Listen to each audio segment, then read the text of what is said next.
My girlfriend snapped. Hand over your savings or stop calling yourself my man. I replied, fair. Then I ended the relationship on the spot. I, 27, male, am a paramedic who'd been with Vanessa, 26, for 3 years.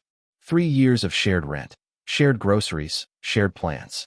Until the night she looked up from her phone and said, hand over your savings or stop calling yourself my man. I said fair.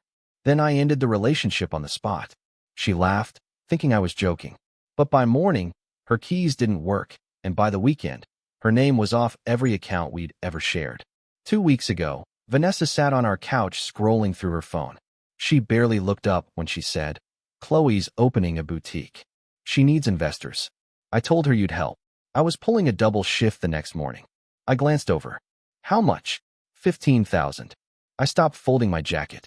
That's my entire savings. She shrugged. It's an investment. You'll get it back with interest. Chloe's smart. This is going to blow up. I'd been building that account since I was 19. Tips from my first EMT gig, overtime checks, birthday money I never touched.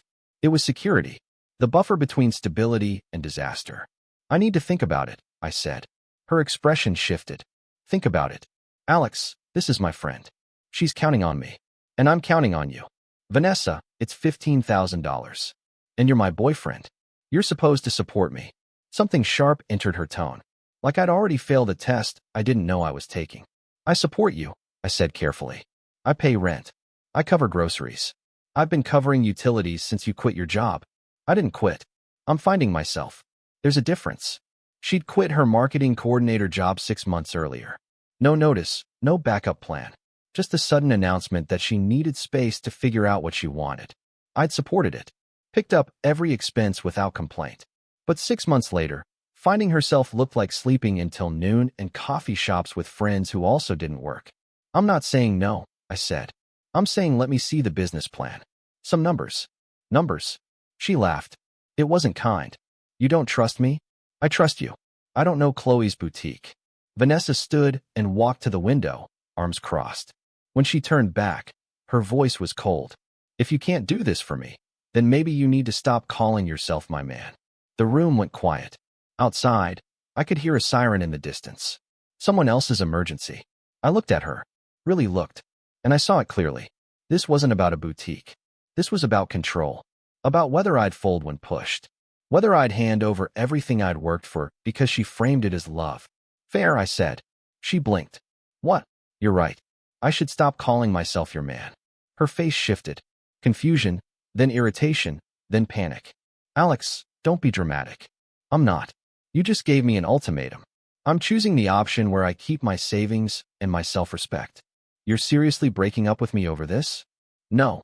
You just broke up with me. You said if I don't hand over $15,000, I'm not your man. So I'm agreeing. She laughed again, but it sounded hollow. You're being ridiculous. Maybe. But I'm being ridiculous with $15,000 still in my account. I opened my banking app. Removed her as an authorized user on my checking account. 4 taps. Then the shared credit card. 3 more taps. She watched, her smile fading. What are you doing? Cleaning up. You're not my partner anymore. That means you're not on my accounts. Alex, stop. I'll pack your things tonight. You can pick them up tomorrow. You're insane. You're the one who said I'm not your man if I don't pay. I'm just agreeing. She stared at me, genuinely uncertain for the first time in months. Like she'd pushed a button expecting one result and got something completely different. We've been together 3 years, she said, her voice smaller. And for 6 months, I've been the only one contributing. Rent, groceries, utilities, your car insurance. I didn't mind. I thought we were partners. But partners don't weaponize money. They don't deliver ultimatums. I wasn't weaponizing anything. I was asking for help. No. You demanded my savings and questioned my manhood if I didn't comply. That's manipulation. She opened her mouth. Closed it. Where am I supposed to go? I don't know. But you've got until tomorrow afternoon. I'll have your things ready by noon. You're really doing this. You did this. I'm just following through. She grabbed her purse and walked out. Didn't slam the door. Didn't yell. Just left. And the apartment felt bigger without her. I didn't sleep that night. After my shift, I came home and started packing. Methodical. Clothes in boxes. Shoes in bags. Makeup and hair products in a crate. I found receipts in the bathroom drawer. Coffee shops, nail salons, a boutique where she'd bought 2 dresses the week before. All on the credit card I'd just removed her from. All charged 2 days before she asked for $15,000. I took photos of everything. Proof I'd done this right. Stacked the boxes by the door. Texted her at noon. Your things are ready. Let me know when you're coming by. No reply. At 2, I called a locksmith. By 4, the locks were changed. That night, I sat on the couch and realized how much emotional space one person could take. How much energy I'd spent managing her moods, justifying my boundaries, apologizing for having limits. She showed up 3 days later. Didn't text first. Just knocked. I need my stuff, she said. It's all here. I handed her the first box. She took it without looking at me. Made 3 trips. On the last one, she stopped in the doorway. You really changed the locks. I did. That's petty. That's practical. We're not together. You don't live here. She looked like she wanted to say something cutting, but she didn't. Just took the last box and walked away. I closed the door. Opened my banking app. $15,312. Still there. Still mine. But that wasn't the end. Update 1 5 days later, my phone exploded. 7 in the morning. Text from Jenna, a mutual friend. Hey, what's going on with you and Vanessa? She's posting some intense stuff. I deleted Instagram months ago. I asked what she meant. She's saying you financially abused her. That you controlled all the money and kicked her out with nothing. People are pissed. I screenshot everything. The packed belongings. The receipts. The credit card statement showing her $400 shopping spree 2 days before demanding $15,000. Sent them to Jenna. This is what I packed. These are receipts I found. This is the statement showing what she spent. This is the text giving her 3 days notice. Does that sound like I kicked her out with nothing? Jenna's reply came slowly. Oh, but texts kept coming. Marco called. Vanessa's blowing up your name online, saying you abandoned her during a mental health crisis. What's the real story? I told him everything. The ultimatum. The demand. 6 months of covering everything. The receipts. Marco listened. Send me proof, he said. Why? Because I'm about to comment on her post, and I want receipts. I sent him the photos. 10 minutes later, done. This is wild, man. By lunch, 3 more people reached out. 2 believed Vanessa. 1, Eric from college, asked for my side first. I sent him the evidence. She's lying. I'm commenting. That afternoon, Vanessa called. You need to tell your friends to stop, she said, voice shaking. Stop what? Attacking me online. They're posting screenshots. They're calling me a liar. They're posting proof that your version isn't accurate. You're humiliating me. You humiliated yourself when you lied. I didn't lie. I told my side. Your side includes me financially abusing you, kicking you out with nothing. Both false, and you know it. Silence. Then her voice changed. Softer. Alex, please. Can't we move past this? I was hurt. I wasn't thinking clearly. You weren't hurt when you posted. You were strategic. You wanted people on your side. I needed support. You needed a villain. You picked me because you thought I wouldn't defend myself. That's not true. Then take the posts down. I can't. People will think I was lying. You were lying. She hung up. That night, Vanessa's best friend Bree messaged me. You're a piece of shit. Vanessa gave you everything, and you threw her away. I didn't reply. Just screenshot it from my records. Next morning, Vanessa posted again. Claimed I'd stolen money from her. Taken funds from a joint account. That she was considering legal action. That was a mistake. We never had a joint account. Every account was mine. I had statements going back 3 years proving it. I had texts from Vanessa thanking me for covering expenses, promising to pay me back. I didn't post publicly. Didn't fight her online. Just saved everything. Screenshots, statements, receipts. Put it all in a folder labeled evidence. And waited. Update 2 a week later, Vanessa's mother called. Linda. I hadn't spoken to her since the breakup. Alex. We need to talk. About what? About what you're doing to my daughter. I'm not doing anything to Vanessa. I ended a relationship. She says you stole from her. Kicked her out in the middle of the night. Turned her friends against her. None of that's true. Then why is she saying it? You'd have to ask her. Linda was quiet. Then, tired, she's staying with me. She's a mess. She cries constantly. Barely eats. I'm sorry she's struggling. But that doesn't change what happened. What did happen? I told her. Everything. The ultimatum. The savings demand. 6 months of expenses. The receipts showing reckless spending. Linda listened. She didn't tell me any of that. I didn't think she did. She said you snapped one day, told her to get out. That's not what happened. Long pause. I believe you. I wasn't expecting that. You do? Vanessa's always rewritten history when it doesn't suit her. She did it in high school. I'd hoped she'd grown out of it. She paused. I'm sorry, Alex, for calling you like this, for believing her without asking first. She hung up. Next day, I got a message from Chloe, the boutique friend. Hey, Alex, I heard what happened. I'm sorry. I never asked her to get you to invest. She told me you offered. I didn't know she was pressuring you. I stared at the message. She told you I offered? Yeah. Said you were excited about the project. When funding fell through, I felt awful. Cold settled in my chest. Vanessa hadn't just lied to me. She'd lied to Chloe too. I never offered. She demanded $15,000 and said I wasn't her man if I didn't pay. I ended it that night. Chloe responded fast. Oh my God. I'm so sorry. I had no idea. I figured. The boutique was never solid anyway. I was exploring options. No real business plan yet. If she was pressuring you over something that wasn't concrete, that's really messed up. I thanked her and screenshot the conversation. That weekend, Vanessa posted about therapy, claimed her therapist confirmed I'd been emotionally manipulative, that she was healing, but it was a long process. I didn't respond. Because that day, 3 more people reached out. 2 apologized for initially siding with Vanessa. The third was Eric. Dude, Vanessa's cousin just met me. Says this isn't the first time. She pulled the same thing with an ex 2 years ago. Demanded money, got mad when he questioned it, trashed him online when he refused. My stomach dropped. Serious? Dead serious. Cousin says Vanessa has a pattern. Finds generous people, drains them, plays victim when they set boundaries. Wanted you to know in case she escalates. I asked Eric to thank her, then sat with that information. Vanessa's behavior wasn't a mistake. It was a pattern, a strategy. Update 10 days after the post started, I came home from night shift to find my truck keyed. Someone had dragged something sharp across the driver's side. The word thief scratched into the hood. I called the police, then insurance, then building management for security footage. The property manager pulled it up. At 2:47 a.m., a figure in a dark hoodie walked up, spent 4 minutes keying my truck. Grainy footage, but the build was right. The height was right. When the figure turned briefly toward the camera, I saw enough. Vanessa, want me to send this to police? The manager asked. Yes, and I need a copy for insurance. I drove to the station that afternoon and filed a report. The officer watched the footage and nodded. We'll follow up. You might want a protection order. This behavior tends to escalate. That night, unknown number. I answered. You called the cops on me? Vanessa's voice shook with rage.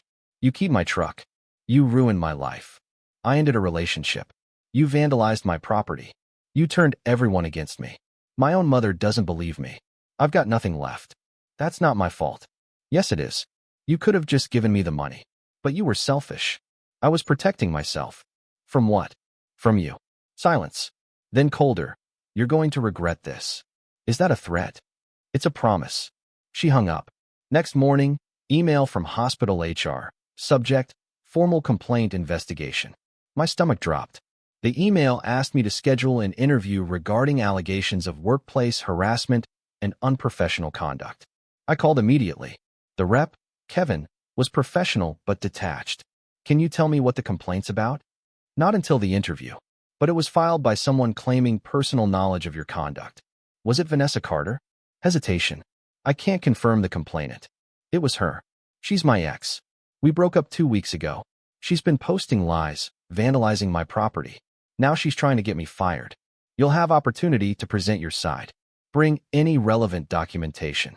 I opened my evidence folder. Printed everything. Screenshots of posts. Credit card statements. Security footage. Police report. Message from Chloe. Message from Vanessa's cousin about her pattern. Put it all in a binder with tabs. The interview lasted 90 minutes. Kevin and another rep, Phyllis, reviewed everything.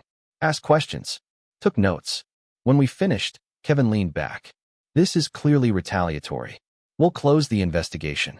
No policy violations occurred. I'm sorry you went through this. What did she claim? Kevin glanced at Phyllis. She nodded. That you intimidated co-workers into siding with you.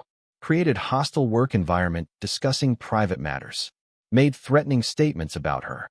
I stared. I've never discussed her at work. Not once. We know. We interviewed your supervisor and colleagues. No one corroborated anything. This was clearly an attempt to damage your reputation. That night, I filed for a protection order. Included footage, police report, threatening call, false HR complaint. I needed a paper trail, because Vanessa had shown me exactly who she was. Chapter 7. 3 weeks later, the hearing. I showed up with my binder, police report, and knots in my stomach. Vanessa was there with her mother. She looked smaller, tired, hair in a messy ponytail. No makeup. When she saw me, her face hardened. We didn't speak. Sat on opposite sides until our case was called. 40-minute hearing. Judge reviewed everything. Footage, police report, screenshots, HR complaint, and outcome. Vanessa argued I provoked her, humiliated her by sharing private information. The keying was a moment of weakness, not a pattern. Judge wasn't buying it. Ms. Carter, you vandalized his property, filed a false workplace complaint, made threatening phone calls. These aren't actions of someone wronged. These are targeted harassment. Vanessa's lawyer tried to interject. Judge held up a hand. I'm granting the protection order. Ms. Carter, no contact with Mr. Hayes. No in-person, phone, text, social media, or third-party communication. Violate this, you'll be held in contempt. Understand? Vanessa nodded, pale. Do you understand? Yes, she said quietly. I left feeling lighter. Not happy. Not vindicated. Just lighter. Like a weight I didn't know I carried had been lifted. Marco called that night. Heard you got the order. Good. She needs consequences. She's learning. Think she'll leave you alone? She doesn't have a choice. Over the next month, I heard updates. Vanessa moved out of her mom's place, living with a Craigslist roommate in a part of town she'd once called depressing. Full-time job at a call center. Hated it. Complained about hours, pay, respect. Deleted all posts about me. Started posting inspirational quotes about growth and new beginnings. I didn't follow her accounts, but people told me. I listened without comment, because I didn't care anymore. Vanessa had become a cautionary tale, a lesson in confusing partnership with entitlement, seeing someone's stability as your safety net, making ultimatums and expecting people to fold. She'd wanted $15,000. She got a protection order, vandalism charge, and a life smaller and harder than what she'd walked away from. I didn't feel sorry. Didn't feel victorious. Just done. Final closure. 6 months after the breakup, I sat in my truck outside a coffee shop, waiting for Marco. Saturday morning. Cool air. Fall coming. I just finished night shifts and had 3 days off. Planning to camp at the state park. Clear my head. Phone buzzed. Unknown number. I know I'm not supposed to contact you. I'm not asking you to respond. I just wanted to say I'm sorry. For everything. You didn't deserve what I put you through. I hope you're doing okay. I stared at it. Didn't recognize the number. But I knew it was Vanessa. The tone. The phrasing. The timing. 6 months out, when she probably thought enough time had passed for me to soften. I didn't respond. Deleted it. Blocked the number. Because apologies are only meaningful with accountability. And Vanessa had never been good at that. Marco climbed in, coffee in hand. You good? Yeah, I said. I'm good. And I was. My savings had climbed to $18,000. I'd taken 2 trips. Started seeing someone new, Tasha, a nurse from another hospital. Smart, funny. Had her own money. Own goals. Own life. 3 dates in. Not in love. Not sure where it was going. But I knew one thing. She didn't make me feel like an ATM, didn't weaponize affection, didn't see my resources as hers by default. That felt like a revelation. I thought about Vanessa sometimes. Not with anger. Not regret. Just clarity. She taught me something valuable. That love without respect is manipulation in prettier packaging. Partnership requires reciprocity. Boundaries aren't cruelty, they're self-preservation. Some thought I was too harsh. That I should have given more chances, understanding, grace. But grace isn't tolerance. And understanding someone's struggle doesn't mean accepting their abuse. Vanessa made a choice. Tested my limits. Tried to see if I'd sacrifice my stability for her uncertainty. When I refused, she tried to burn my life down. She failed. Because I had receipts, boundaries, and strength to walk away from someone I loved when love became a transaction. I don't know where Vanessa is now. If she's happy, learned anything, still telling people I'm the villain. I don't know if her apology was genuine or more manipulation. And I don't care, because my life is mine again. My money, my peace. And no one gets to take that just because they're struggling or scared or convinced my stability should be their solution. I drove Marco to breakfast. We talked about work, football, nothing important. For the first time in months, I felt completely present. No wait. No crisis waiting in my phone. No one demanding pieces of me I couldn't afford to give. Vanessa wanted an investor. Got a breakup. Wanted my savings. Got a protection order.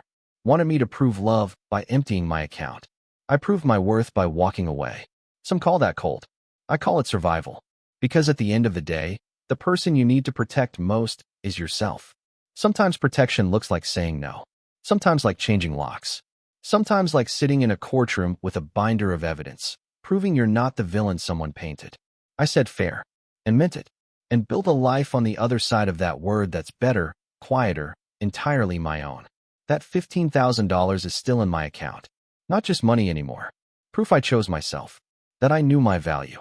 That I refused to be someone's backup plan or emergency fund or emotional punching bag. Vanessa wanted everything. I gave her nothing. And I'm the one who came out whole. Fair trade.